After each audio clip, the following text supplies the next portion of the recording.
An economist says the worst could be over for Malaysia, as the country recorded a slower pace of expansion in the second quarter of 2018. Trin Nguyen, Hong Kong-based senior economist at Natixis Asia, who remains positive on the country, told Reuters that the Q2 figure can even be taken as a sign of strength. This as the government is trying to take difficult steps to tackle the huge debt left by the previous administration after a shock election victory in May. She says the message coming out of Malaysia is that the focus is on fiscal consolidation. Malaysia's economy, as measured by GDP, grew 4.5% year-on-year in the second quarter, down from the 5.4% growth seen in the first quarter of the year. Bank Negara says the slowdown was due to supply disruptions caused by commodity-specific shocks. It lowered its 2018 growth projection to 5.0% from 5.5% to 6.0%. Going forward, the central bank expects the Malaysian economy to remain on a steady growth path, propped up by private sector activity.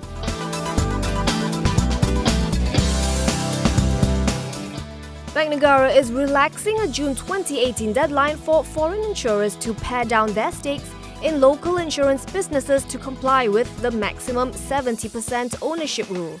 Central Bank Governor Datuk Noor Syamsiah Muhammad Yunos says some flexibility is necessary because the divestment road taken by some insurers could be more complicated than others.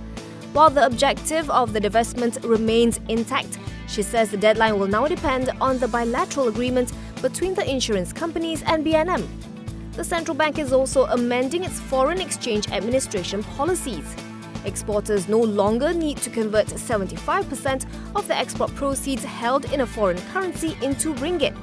They may now automatically sweep the proceeds into their trade foreign currency accounts maintained with onshore banks to meet up to 6 months' foreign currency obligations. Flexibility is also granted for hedging of foreign currency obligations upon application to the bank for residents. The central bank is also allowing non-resident corporations to trade in ringgit-denominated interest rate derivatives via the appointed overseas offices. This is subject to back-to-back arrangements with onshore banks. Pharmaniaga, which supplies medication to the Health Ministry, saw earnings for the second quarter of FY18 slide by 43% year-on-year to 5.4 million ringgit on the back of higher corporate tax. This was despite a 12.5% bump in revenue to 582.7 million ringgit, mainly thanks to increased demand from government hospitals. Pharmaniaga says the higher tax was a result of increased profitability of certain subsidiaries. Minus the tax, its quarterly earnings actually rose 20% to 12 million ringgit. The company announced a second interim dividend of 4 sen payable on September 18th. As for its first half results, net profit shrank 19% to some 23 million ringgit, while revenue rose 6% to 1.2 billion ringgit. It will continue expanding its market presence in the private sector and strengthening business synergies between its Indonesian units, Millennium Pharmacon International and Arita Pharma. Star Media Group says second quarter net profit plunged by 83% to 1.4 million ringgit on the back of a 15% slump in revenue to 99.5 million ringgit. The group says it saw a drop in momentum in advertising spending across its print, digital and radio segments. This was due to the cautious market sentiment post-general election. As for the first 6 months of FY18, Star Media reported a net profit of 12.7 million ringgit, down 16% from the previous corresponding period. Revenue shrank by 11.6% year-on-year to 208.5 million ringgit. On its prospects, Star Media says it is hopeful that the improvement in consumer sentiment will help improve advertising expenditure on its platforms in the second half of the year.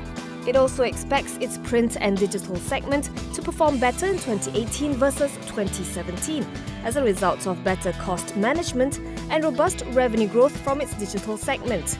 Having said that, it sees its results being affected by a retrenchment exercise at its Penang printing plant. Tycoon Tan Sri Dr. Francis Yeo is said to be among the Asian billionaires interested in Lafarge Holcim's Indonesian unit. According to Bloomberg, Lafarge Holcim is seeking as much as $2 billion for the subsidiary. The sale has reportedly drawn interest from US YTL Corp, Indonesian billionaire Anthony Salim's Salim Group, Cement Indonesia and Japan's Taiheyo Cement Corp, among others. Citing sources, Bloomberg says Heidelberg Cement's local unit, Indocement Tunggal Prakasa, is separately considering a first-round offer by the deadline later this month.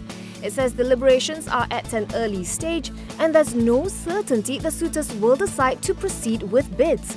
Lafarge Holcim, the world's biggest cement maker, is embarking on a 5-year turnaround plan to increase sales and cash flow. The company owns 80.6% of Holcim Indonesia.